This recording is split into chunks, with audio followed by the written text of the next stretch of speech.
September 11th, 2001. I had just gotten home from work, my brother and I, and we, on every station, there was nothing but the devastation and the horror of what happened there in New York City. And that was when I decided to join law enforcement. I wanted to be a part of the first responders who were coming to render aid. And although it didn't happen, I didn't get hired for about a year after that. So it was September of 2002, but that is what started the trajectory into law enforcement.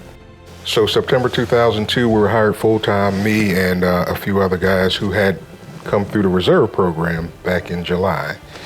And I started off in patrol, went to SWAT, and then traffic. 2006, which happens to be the same year that I met my wife, I also transferred to the Criminal Investigation Division. 2007, I signed up to go overseas. So I spent a year in Iraq and a year in Afghanistan training the police there on community policing tactics. There were quite a few officers from here and Georgetown City who had gone over. And I was watching all of the movies, so I kind of wanted to put my feet in the sand and see what our soldiers were experiencing while they were over there.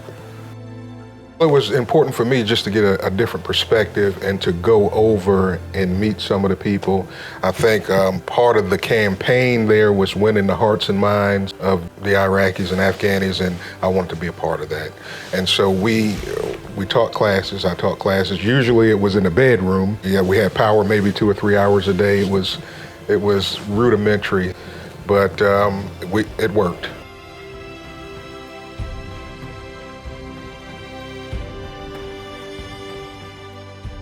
I have some really long-lasting relationships, folks who I still keep in contact, and it's been almost 20 years that we still keep in contact with. And America is the greatest country there is, trust me.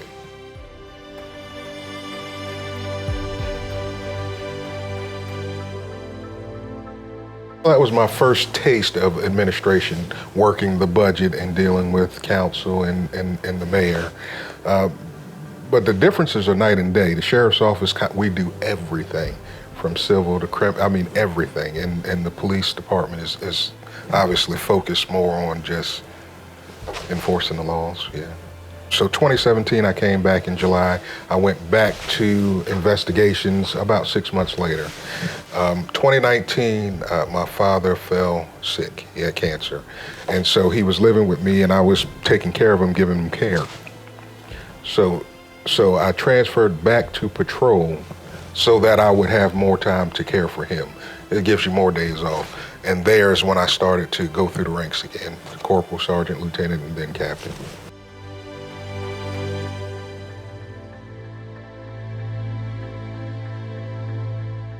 It's tough on family, and it takes a special person to be married to a law enforcement officer because there's so many highs and lows, and there's, they worry about you all the time. You're not home. There's, we could have a call that I may not be home for a day or two.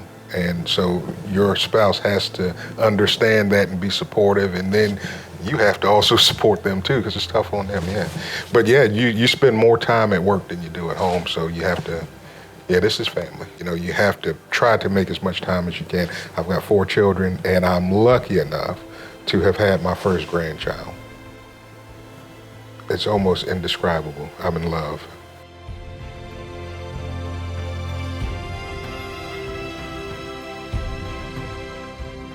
And under that church, there's a crypt, and that crypt is decorated, for lack of better terms, with the bones of nearly 4,000 friars. And in the middle, there's an inscription in Latin, but the translation is, what you are now, we once were, and what we are now, you will be. So do as much good as you can for as many people as you can for as long as you can. That's the advice I would give them. You have to love people to do this job. You have to. And for me, if it were possible, the small part of the world that I occupy, if I can leave it just a little bit better than I found it, then I think I've done my job.